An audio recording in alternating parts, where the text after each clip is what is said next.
Hello, I'm John Bickerdike. I'm part of Mr. Rasmussen's first period TAF chemistry. And I'm Devyn Jon. I'm also part of Mr. Rasmussen's first period chemistry class. And we're doing this presentation on what we've learned so far throughout the semester. So let's start with the beginning. Chapter 1, we have Intro to Chemistry, which was kind of a throwback to our freshman year, where we learned just like the different states of matter and how data tables work and stuff like that. Chapter 2, Matter and Change, we learned how these different types of matter change from their different states, like solid to liquid, liquid to gas, just stuff like that.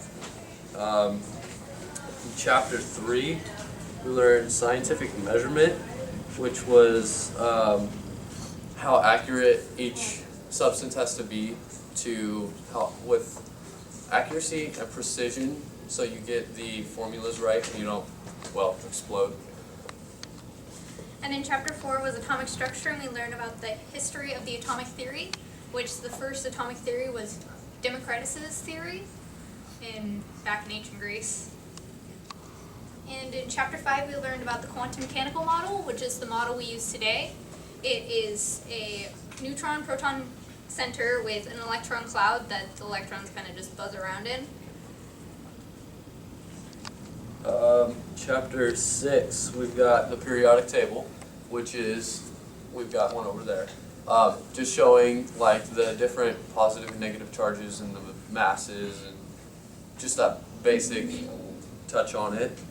And then chapter 7, we have ionic and metallic bonding, which is like what valence electrons bond with, and just pretty much stuff like that, just the different types of electrons bonding. We have chapter 8, covalent bonding, which is oh my god, I don't know what to say. Do they share electrons on covalent bonding? Yes. And they're non-metal? Yes. Okay. All right. Thank you, Rasmussen.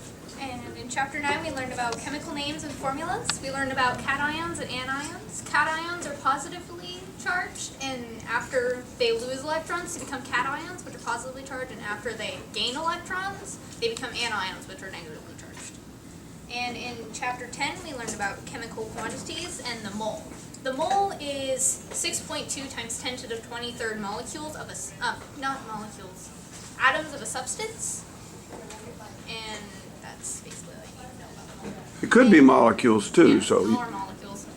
And in chapter 11 we learned about chemical reactions, and we learned about skeleton equations. Skeletal equations are just the basic formula, like H2 plus O2 goes into H2O without any coefficients to figure out what it is. And in the last chapter, we studied stoichiometry, and we learned about conversion factors. Conversion factors are the coefficients that you have to turn, you put them over each other, and then you get, yeah. Okay, and yeah, you use coefficients to get a balanced chemical equation. And you can use conversion factors and mole. Ratios There you go. to do that. All right, wonderful. Let's hear it for them.